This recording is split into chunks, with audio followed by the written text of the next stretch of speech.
Good afternoon and welcome to today's webinar by James Graham on Is it good to be first to the market? True or false?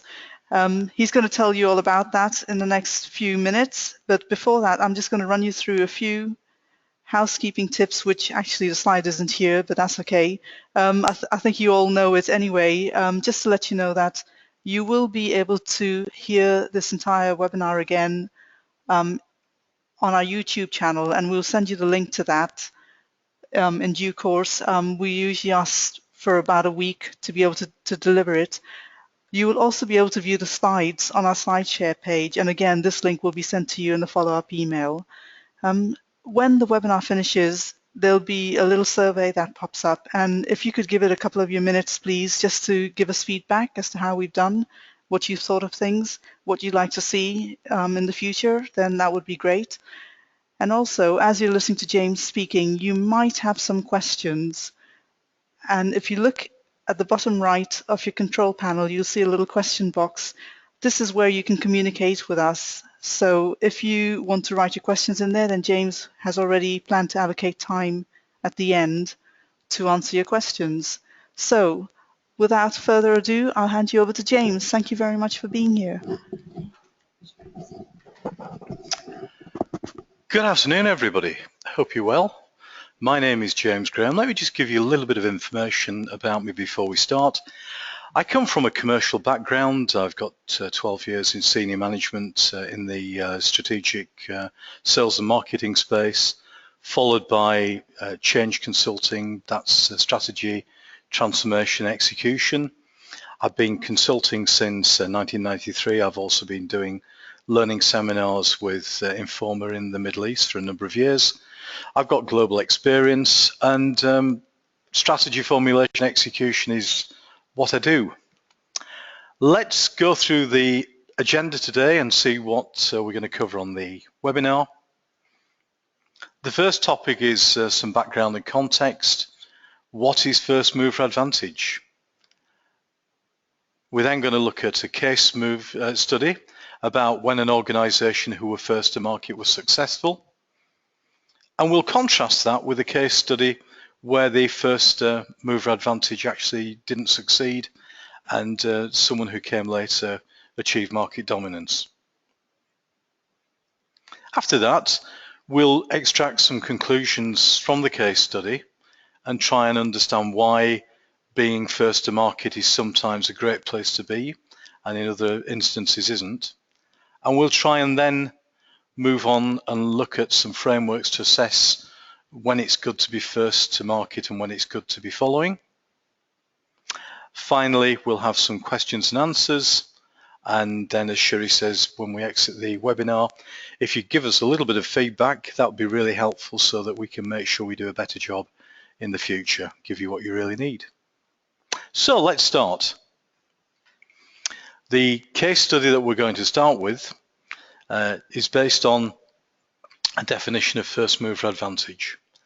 And the first mover advantage is defined as a competitive advantage arising from being the first player to enter a new market or industry. And generally, if you read the textbooks, most articles, you would think universally being first to market is a good position. So we'd like your opinion. What we'd like you to do now is just answer a quick poll. Do you think that being first to market is always an advantage? Yes or no? So please select the answer that you believe in on the screen and let's see what the view is.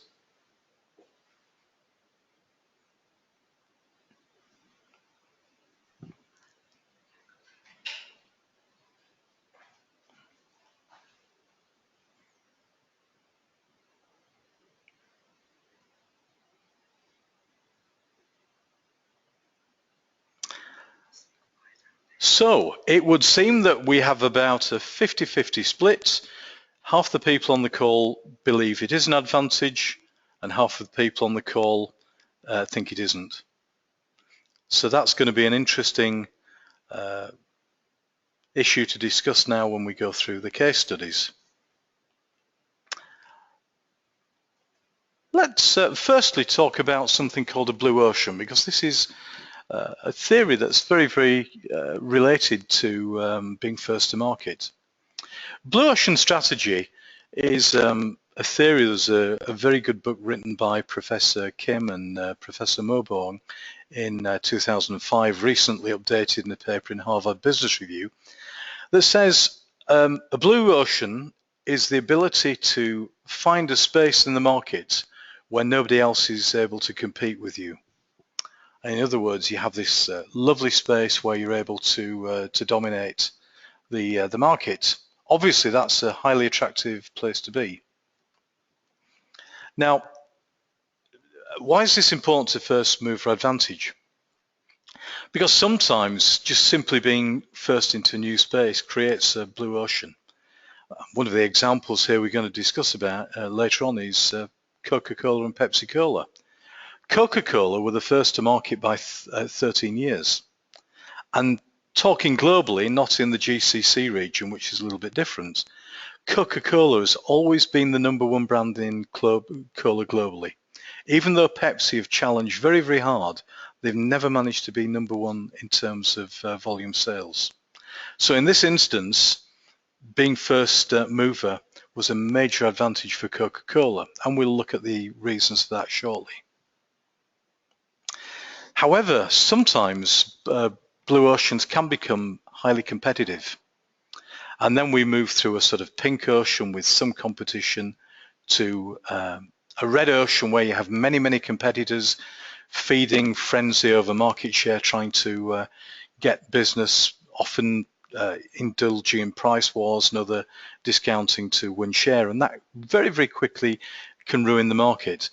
And blue oceans become red oceans when the original firm doesn't build what are called barriers to entry to stop new entrants coming in. And again, we'll talk about that a little bit later and look at how you can build barriers. So what ideally you want, if you want to be first mover, you've got to try and create a blue ocean and defend your market share. So let's have a look at the case study. Let's look at Coca-Cola. I don't know if anybody realizes, but Coca-Cola has been around for well over 100 years. Invented by a gentleman called John Pemberton in Atlanta, Georgia, in the USA. And Pepsi-Cola was launched 12 or 13 years later, depending exactly on how you count the months. But by the time Pepsi-Cola came to launch, Coca-Cola was already selling over 3.5 million litres per year. That's an enormous amount in those days. Coke has built on that brand, and although Pepsi-Cola are very successful in diversified brands, they've never been able to take the cola market away from Coke, to the extent that last year, the brand alone was valued at nearly $80 million, which is an enormous amount for a brand. If you look at the market shares in the USA at the moment, you see Coca-Cola is very, very dominant at 42%. Pepsi has a very strong market share at 31%, and then all of the different own brand colas and other brands together make up another 27% of the market. So that first mover advantage was tremendously important to Coca-Cola. They've been able to secure their position in the market, develop an extremely strong brand reputation, a very loyal customer base.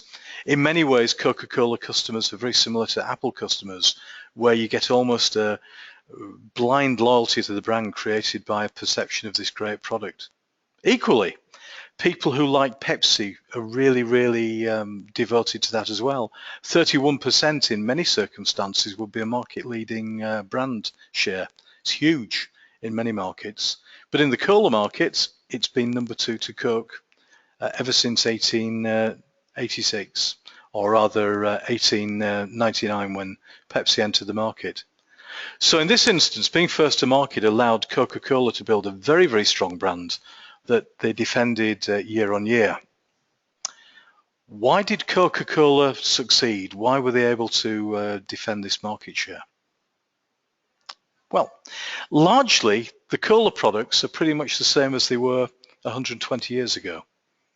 Yes, it's true that in the mid-1980s, Coca-Cola introduced a new recipe called New Coke. I don't know if anybody remembers that.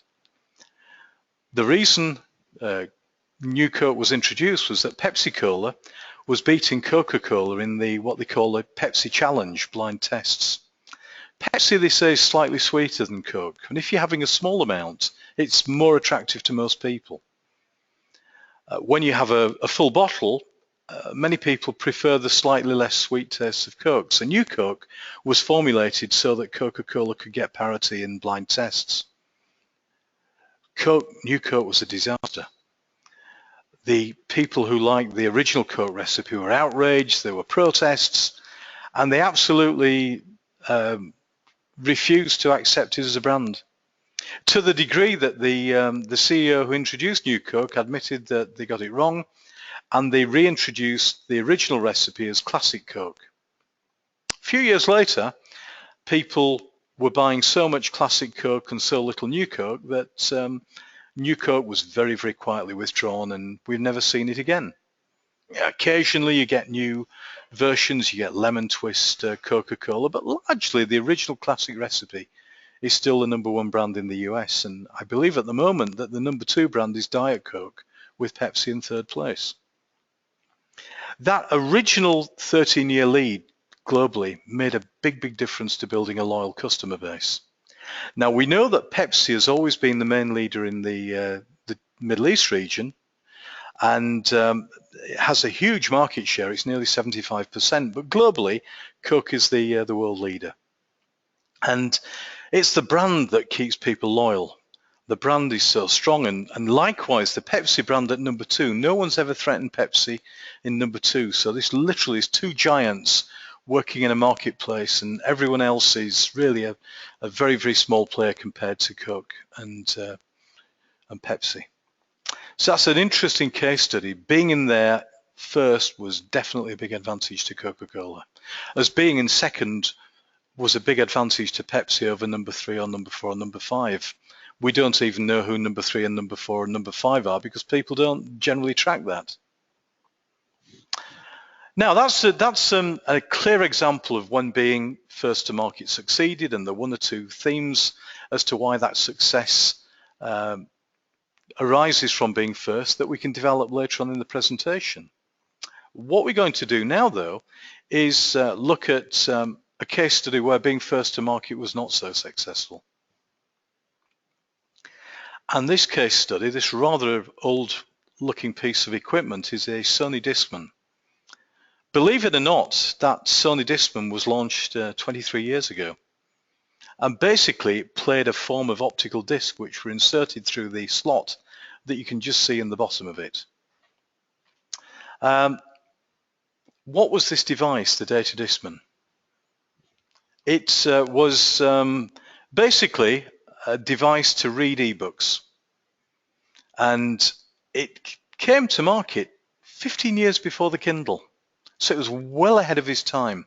Sometimes people say you can be too early, a little bit like Apple with the Newton PDA. It was well ahead of any other PDAs and wasn't particularly successful. So the Discman, for its day, was a very well specified piece of equipment. It's quite large, but you could hold it in your hand. This was produced in the days when small color screens were not really available, so it had a grayscale screen. But then again, many ebook readers these days have a grey screen. By no means are the color ones the only option. I personally use a Kobo grayscale reader because the battery life's very long. The Discman worked. It had a good screen. Eventually, some 12 years after the Discman was launched, Sony then launched the Sony Libra, which was the first e-ink reader, the first kind of modern e-reader that emerged. But as we all know these days, the market leader is Kindle. Why not Sony when they were there? If they'd have followed the same sort of outcome as Coca-Cola, Sony would now be the #1 company in e-readers around the world, but in fact they've withdrawn from that market. So let's look at the reasons why. So firstly, Sony focused more on creating new technology, and you may say, well, what's wrong with that? The answer is nothing, but if your customers want great technology, that's going to be a great help. If your customers want something else, They may not be too worried about the technology sitting behind your product, and they may not appreciate it. One of the limitations was that Sony were using a form of proprietary digital rights management. And indeed, so does Amazon today with the Kindle. That in itself is not necessarily a problem. But what was a problem to the users was the cost and the range of the titles available for the Discman. For one thing, you had to buy an optical disc, and the optical disc works surprisingly well. If anybody's interested in looking at a demonstration after this webinar, you can go onto YouTube, and there's several videos of demonstrations of the Discman. It was surprisingly smooth, surprisingly fast, and worked really well. But the users simply didn't have the range of titles that they really wanted to use this technology. And also the cost was several times more expensive than downloading a title for a Kindle these days. So Amazon watched with great interest. They were not first to the market, not second, probably over 10th. A lot of people had a go. The Rocket e-reader came before the Sony Libre, and there are a number of other of machines which came to market. Lots and lots of choices. At the end of the day, Amazon waited and waited and watched and did market research and found out how the market worked. And then they launched the Kindle. Immediately the Kindle was launched, Amazon had a huge range of titles for it. Novels, textbooks, non-fiction, fiction for males, fiction for females, all kinds of different books available in abundance. All that could be downloaded very, very easily from the Amazon website. And this is felt to be the main reason why the Kindle achieved market leadership. And it is the market leader by some distance. So that gives us some idea of how Coca-Cola got market dominance while Sony didn't. What I'd like to do now is relate a classic strategic model to another line of thought and synthesize a reason to start looking at why first to market can be good or bad depending on what context you're working in. So I think we're probably all familiar with the 5 forces model from Professor Michael Porter.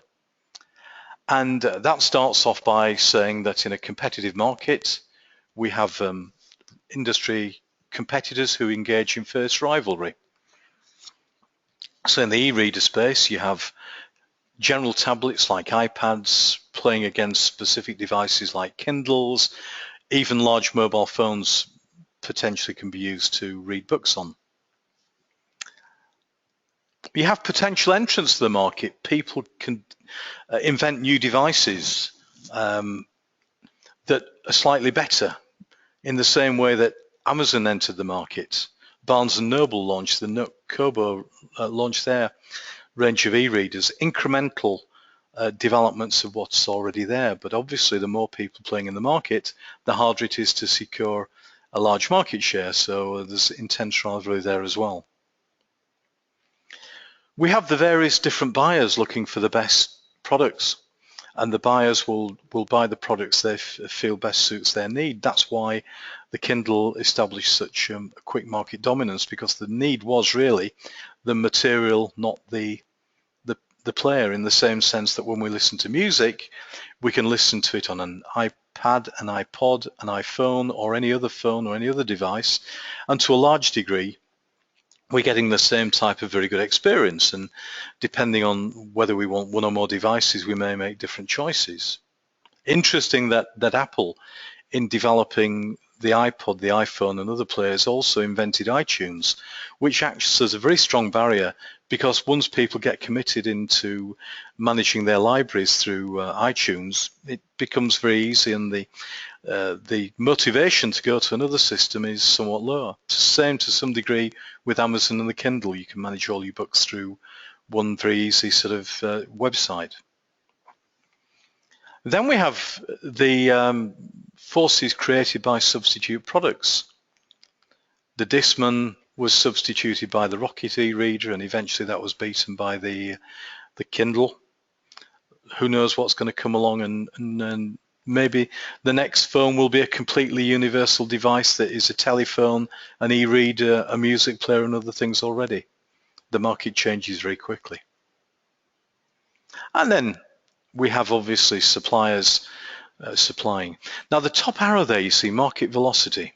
This is quite significant. If the market is moving very quickly, it's much harder to achieve a lasting dominance because, for example, if the people's desire for the product changes, substitute products may come in and be very, very attractive. And whereas the market velocity for Coca-Cola was relatively slow in the sense it's remained the same product for many, many years, the market development in, for example, mobile phones, from standard brick phones through to smartphones, is very, very rapid. So market velocity is important, and also the rate of technology development is really, really important. That we get quick-moving products in quick-moving markets, very difficult to keep a sustainable advantage. So let's ask another question, a quick poll.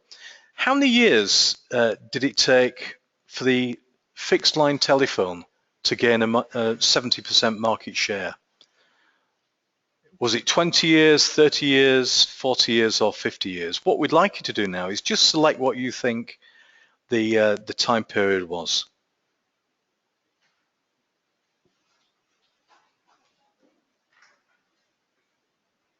Okay, so we've got 100% of all votes cast are saying 40 years, and that is pretty good. It was actually 50, but that was definitely a good guess. So that was a relatively slow market velocity, and the technology on fixed telephone lines didn't really develop so much. I mean, it did behind the scenes, moving from copper wire to optical fiber, but the phone in the house remained largely the same.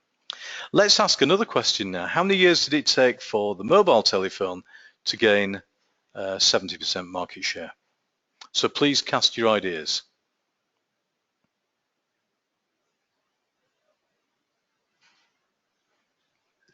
Okay, 25 years seems to be the consensus. Actually, it was slightly under 20 years. And when you think about how the product changed in that time, those original mobile phones were big bricks. I remember having one. I mean, the battery weighed about 1 kilo, and it didn't last more than about 15 minutes talk time with a couple of hours standby. It was a very, very crude device, but now I have a very, very nice smartphone with an extended life battery that will last for 2 or 3 days in standby, and it will still give me 4 or 5 hours of use time. It's a completely different product. It does more. I can make calls on it, but I can also do the internet. I can send emails. It's a scientific calculator. It's a little computer, really. So the technology is faster, and the technology in a way has driven the market velocity. People have said more and more, I want this, I want that, I now want an MP3 player, I want to watch movies on it. So if you look at what's happened in the sort of mobile phone market over the past few years, Nokia went from hero to zero in a very fast time, managed to sell their brand to Microsoft for 7.2, well, not the brand, they sold the handset division to Microsoft for about $7 billion. Microsoft have just written off $7.5 billion following that purchase. So, you know, that's a major write-off. Nokia basically as a telephone brand's gone. BlackBerry was very, very powerful a few years ago with companies with secure communications. BlackBerry these days isn't as strong, but Samsung now and Apple are very strong. Who's going to be the next big player in the mobile phone space? What are people going to want?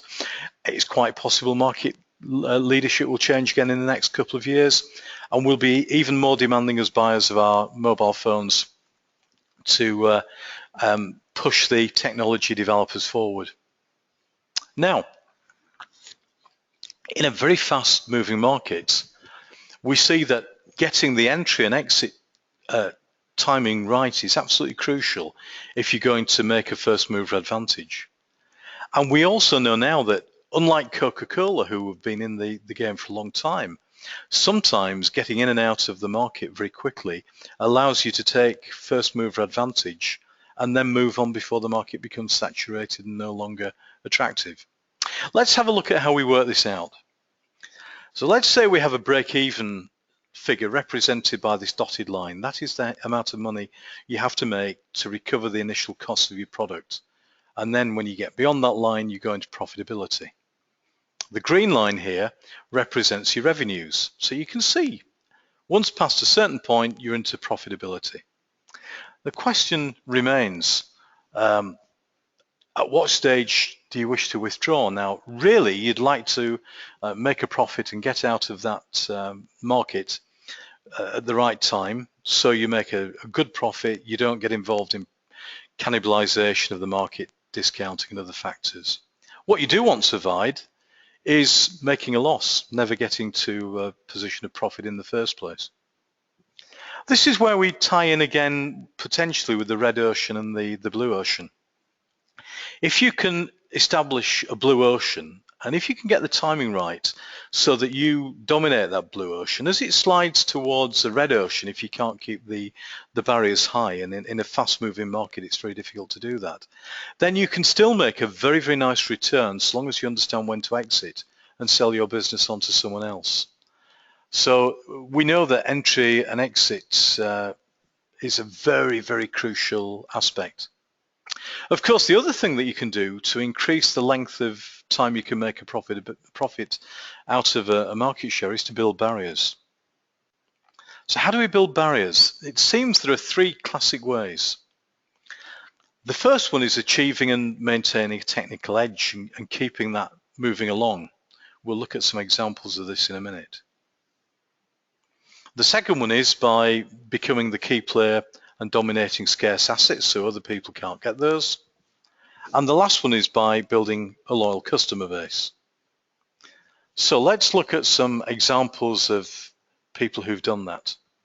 The first example comes from the automotive business. Volvo cars in many ways are very conventional vehicles. I drive a Volvo C30 model. It uses the same platform, chassis, engine, gearbox as a Ford Focus. So why would anybody buy the Volvo instead of the Ford Focus? Well, some people believe that Volvo have safety advantages. Volvo have done a lot of work. In my Volvo, in the blind spot in the driver's side mirror, there's a camera system, and when somebody gets into the blind spot, the mirror actually lights up. A red light illuminates around the outside of the mirror to warn me that there's somebody there, but I can't see them in the mirror. There are also a lot of other things hidden behind the scenes. Volvo, for example, were the first company to design pre-tension seat belts and other safety devices.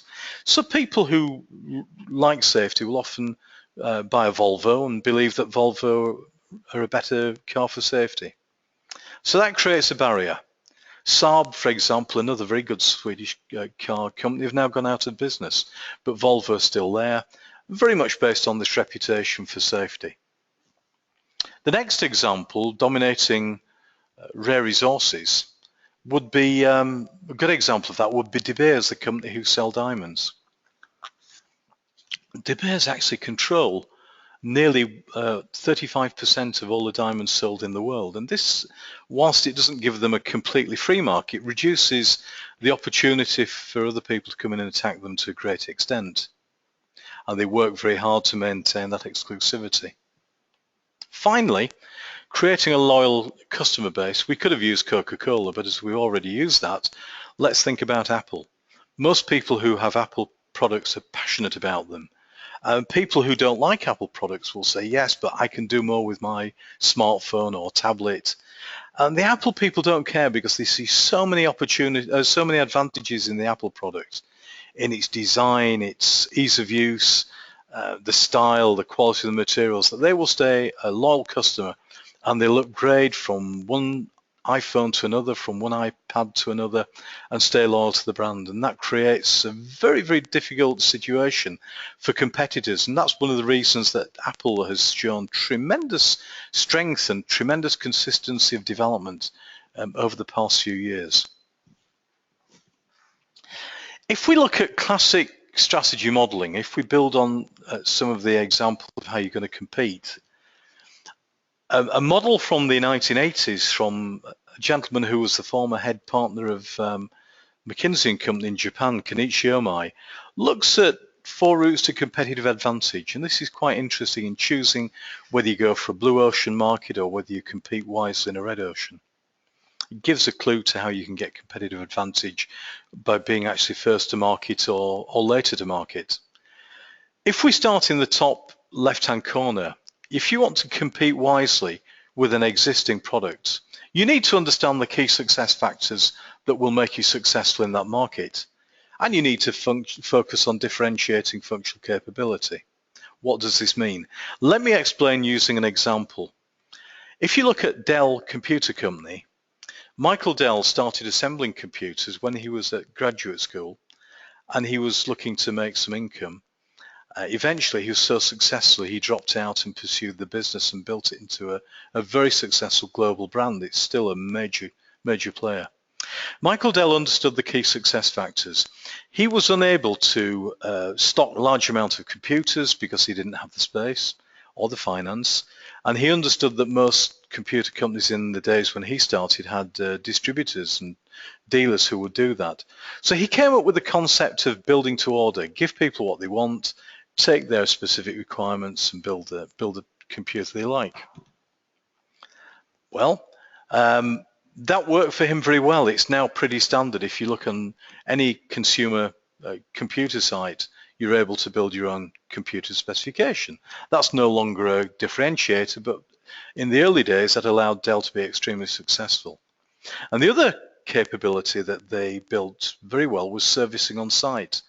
That was normally done at the dealer premises in those days, but again, Michael Dell didn't have a dealer premises, so his company arranged to have on-site servicing.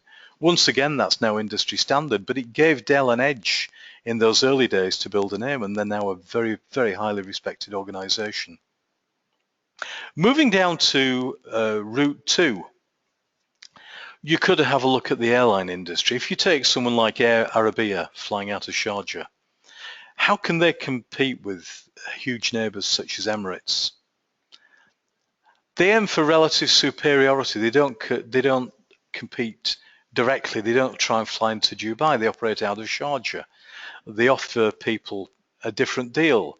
The prices are somewhat different and somewhat lower to Emirates, and they're exploiting weaknesses such as congestion at Dubai Airport. They're able to turn around their aircraft more quickly because Sharjah is not so congested, and therefore they're able to reduce their costs. It gives them an advantage. So they can avoid head-on competition, and they still do very nicely. They choose to play in a slightly different part of the market to Emirates, which is probably a good call because Emirates is such a large and expanding organization. It would be very, very difficult to play directly against Emirates. Across in the top right-hand corner, route 3, a new and creative approach to competing wisely. I remember working in New York City in the late 1990s, early 2000s, managing a project across there. And one day I was listening to an interview with a guy called Jeff Bezos, who was the founder of a new startup company called Amazon. And Amazon had decided they were going to sell books. So the radio interviewer was very interested about how are you going to sell books when you've got Barnes & Noble. They've got these huge stores with loads of choice. They have nice leather sofas. They have free coffee. People could go in, sit down, review the books, decide which ones to buy in total comfort. And Jeff Bezos responded very directly and straightforwardly. He said, well, if that's what people buy, they're going to go to Barnes & Noble. However, if they want to pick up the phone or send us an email or go onto the website, and if they want to order a book title and have it come the next day or a couple of days later through the mail with a minimum of effort, that's very much the business that we're in. So in other words, Jeff Bezos had analysed the markets, challenged the existing assumptions that you needed to have some large retail store where you had a lot of hospitality as well as book stock. And he'd said that actually we can do this in a completely different way. We can have different assumptions and we can aggressively pursue a different way of doing business. We all know now that 15, 20 years later, Amazon is a very successful company, not just in the book space, but they're pretty much a general store online. You can buy almost anything there with very efficient fulfillment and very high levels of customer service. So they've made that market space very much their own. Finally, down on the right-hand corner, avoiding head-on competition with a new and creative product. If you look at the example of Virgin Galactic, they are about to commence commercial space flights out of California. No one else is in that space at the moment, although there is talk of someone coming on as a competition. Virgin are first to market. It remains to be seen whether they make a profit out of that and become established, but definitely they're in a blue ocean. So once again, when you're looking at the different ways of assessing whether you want to be first to market or whether you want to follow, you can look at these factors such as the speed the market moves at, the existing players, technology push, market push, and you can decide and choose exactly how you want to play and fit in with that market. Kenichi Omai also came up with what he called his 9 specimen strategies. These help you decide when you want to enter the market, which is the top left. You have a highly attractive market and you want to develop your market strength, your corporate strength rather. Your competitors probably don't have corporate strength either. You can get in early, and if it's a slow moving product such as a vacuum cleaner, Hoover have found that they've had well over 100 years of very, very good growth out of getting into that market early on. Sometimes you may need to exit the market, sometimes you'll engage in all out struggles. There are a number of options here that again help you to decide, do I want to be first, second, how long should I stay in the market, when should I exit? So this is a very, very useful way of assessing the market. Another framework you may wish to is this simple first mover advantage assessment here. When is first mover advantage likely? Well, the first check is if the product and service is stable, doesn't change quickly. That may well be an indicator that you can get a first mover advantage. If the market requires steadily and it doesn't push very, very hard again, getting in first, growing with the market, helping the market grow with you, like Coca-Cola did, and to some degree Pepsi-Cola, there may be a very good reason for getting in first or even second. If you believe that you can create a substantial blue ocean by creating barriers to other organizations, then it's likely that you'll get a first mover advantage out of being there. If you can build a very, very strong brand, that would be again a differentiated brand, would suggest that you may well be able to build a sustainable advantage. And finally, if you have stronger resources, if you have more resources than your competitors, you can stay one step ahead and you can make it very difficult to follow them. So that's one framework to assess when it may be helpful. Let's look when first mover advantage is probably less likely.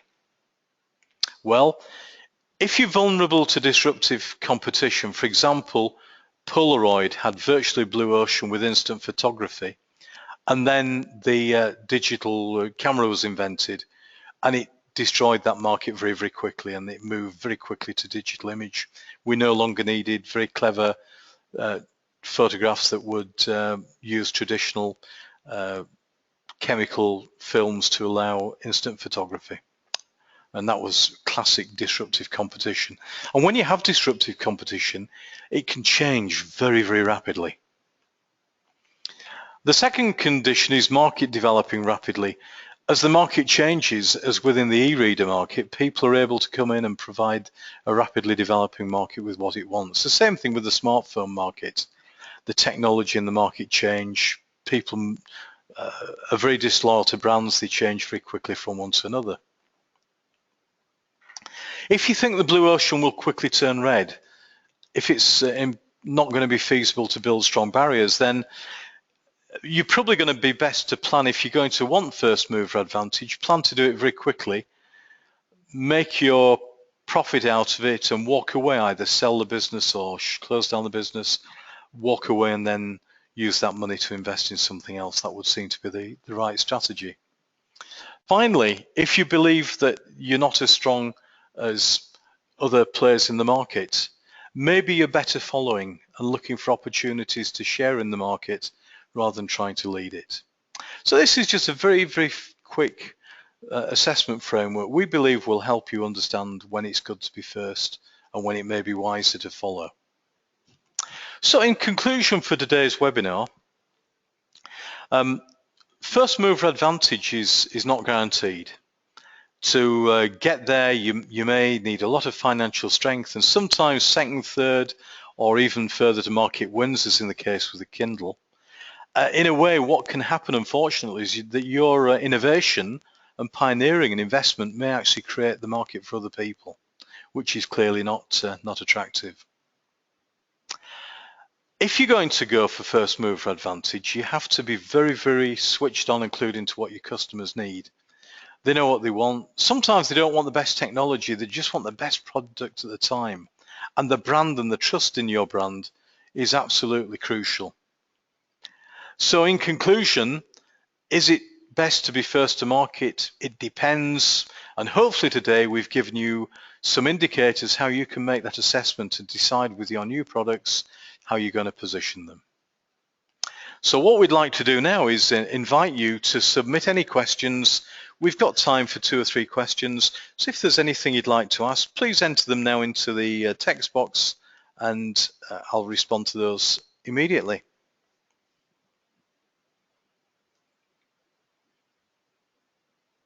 So the first question, thank you for that, is in the technology market, is it always too dangerous to be first to market? Good question. You're more vulnerable to disruptive technology, you're more vulnerable to very rapid development of the product, which allows the competition to go in. But equally, on the other hand, if you can get the entry and exit barriers right, you can make a lot of money very, very quickly. Nokia recently collaborated with Foxconn in China to launch a tablet which had the Nokia brand name on but was not built by Nokia. And they sold the entire stock in a matter of minutes and made a revenues of several $1 million. If they never do another one, that was a huge substantial profit out of that product. So sometimes it's great. On the other hand, don't assume that you're going to be in the market for the long run, because someone may come along and render your technology obsolete, and the market may well go for that. So I hope that answers that question. I think we've got time for one more question now.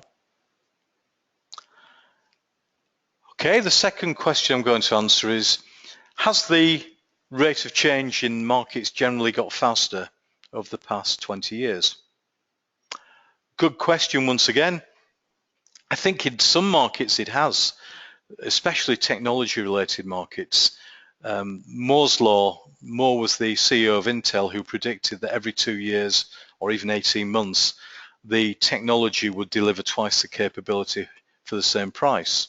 Or looking at that in another way, the same technology for half the price. We've all seen that in the cost of laptops and other electronic equipment. So that's going to be a fast-moving, difficult market, getting faster and faster. But on the other hand, soft drinks, vacuum cleaners, other products than that, ladders to climb up and repair your house, are pretty much the same as they were 20 years ago. And in those slow-moving markets, you're probably going to find it easier to sustain a brand differentiation or first mover advantage. So again, be careful, assess the markets. They are variable, some go faster than others, but you can to some degree predict which are going to be the fast moving markets where you need to plan exits and entry more carefully, and where a long-term investment may not be the right move. So thank you for those questions. Please, as I say, give us some quick feedback as you exit the webinar today. And on behalf of Shuri and myself, James Graham, and Informa, we'd like to thank you for coming along. And I've just put up the final slide. I will be working in Dubai over the next few months, running a number of seminars, some of them on data analysis, particularly for strategists and operational managers. We also do a certificate in strategic thinking and planning, which gives you an A to Z on strategy generally. And also in July next year, a long time off, but we have a very important course of strategies, which is how to analyze and document policies and procedures to make your strategies work. So hopefully I may see one of you on these courses at some stage in the future, but thank you very much for attending today, and have a lovely rest of the day.